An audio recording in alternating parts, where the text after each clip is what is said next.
If you've been vegan for a while, or if you're like me, I haven't even been vegan for a while, I've only been vegan for like 2 years, I come across the same sort of arguments every single time. I mean, obviously, the main one is where you get your protein. I could almost say it with them and go, jinx, haha, knock on wood.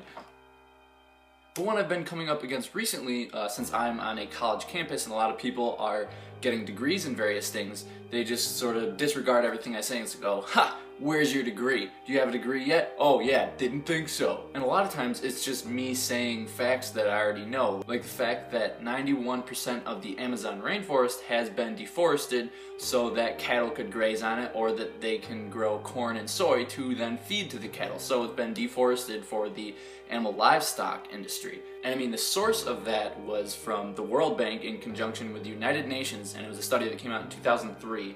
So it was a peer-reviewed study, very unbiased. I don't know what kind of bias the World Bank and the United Nations have for veganism, but really that's about as unbiased as it gets. And I mentioned that, and people are still like, yeah, but come on, you don't have a degree, what do you know? And I'm just like, what? I just told you a fact. I just told you something that is in a peer-reviewed article, and you're telling me that you won't believe it because I'm not a doctor, because I don't have a PhD, because I don't have a master's. You won't believe what is on another piece of paper that was likely done with people who have PhDs. It's like a lot of people think that the things that I'm saying are things that I just sort of came up with out of my ass. Or something else that a lot of people say is, oh, I love how someone just reads one article and now they're just all of a sudden an expert on that subject. I have read more books, watched more documentaries, made more YouTube videos, read more articles than they could ever comprehend.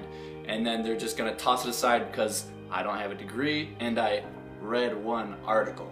When it really comes down to it, the main reason that people are so resistant to veganism is because they don't want to admit that they're contributing to animal torture and murder, as well as deforestation of the planet. And they really don't want to have to admit that in order to see change, they first have to change themselves.